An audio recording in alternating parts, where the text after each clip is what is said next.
I'm here with John O'Connor, English teacher and leader of the LitFest. What drew you to literature at a young age? Wow, what an amazing question, Michael. When I was I wasn't really a big reader when I was young, and then when in ninth grade, I read some life-changing books. I read a book called Black Boy by Richard Wright that I've gone back to many times and taught many times. A book called Brave New World by Aldous Huxley, and it really propelled me in a kind of lifelong journey. What do you hope that students get out of the LitFest? Wow, what another amazing question. I hope they understand that writers are not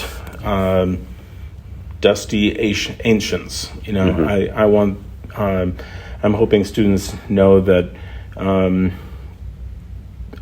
writers walk among us, that it's a humane way of making a living. I think too often we think, especially here on the North Shore, we think that when people say they want to make a living, they're talking about money mm-hmm. alone. And artists remind us that that's one definition of that, but you can make a life through art, a chance to understand yourself and the world better, a way of making human connections. So I think I guess that's my primary goal. Can you quickly tell me about the first time you hosted this and how it's evolved from that first year?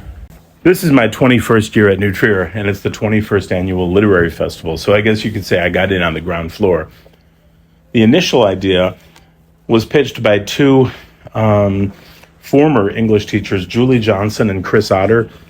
Their idea was to celebrate writers who were all New Trier alumni. And I loved being part of that first year. I loved shaping the dialogue around the festival. And one of the things I advocated for right away was that we consider expanding it to writers beyond the New Trier alumni network. I mean, we're so fortunate that we've had so many extraordinary New Trier grads come back to share their talents with us. Playwright Marissa Weigerson, novelist Scott Turow, the brilliant Sarah Rule, a playwright. So many wonderful talents, but we wanted to make it even bigger and invite the most diverse collection of artists that we could possibly present. Another big change. After the first couple of years, we added a music act, and we've had many great musicians, about a dozen of whom have performed at Lollapalooza, for example, and we bring them to New Trier to let students, interact with artists, find out how music is made, how art is created, and that's been really popular for music students and just music listeners. One last question. In your 21 years of hostess, who's been your favorite guest or someone that you got to come to New Trier and you're like, wow, this is pretty crazy?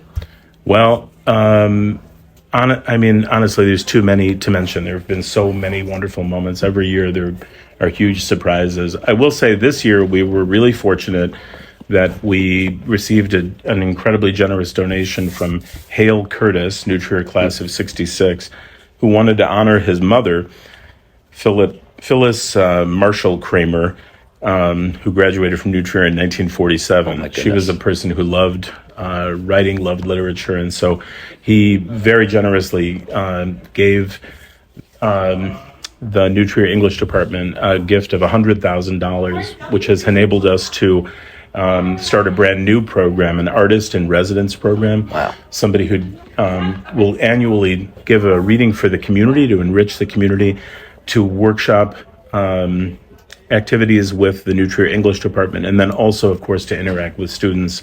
And this year, the inaugural artist in residence was Major Jackson, who's a poetry professor at Vanderbilt University and one of the most important writers in our country. So it was a real thrill for him to to hear him read at Cornog Auditorium, for him to hang out with the English department for a day, and his workshops with students were just wonderful.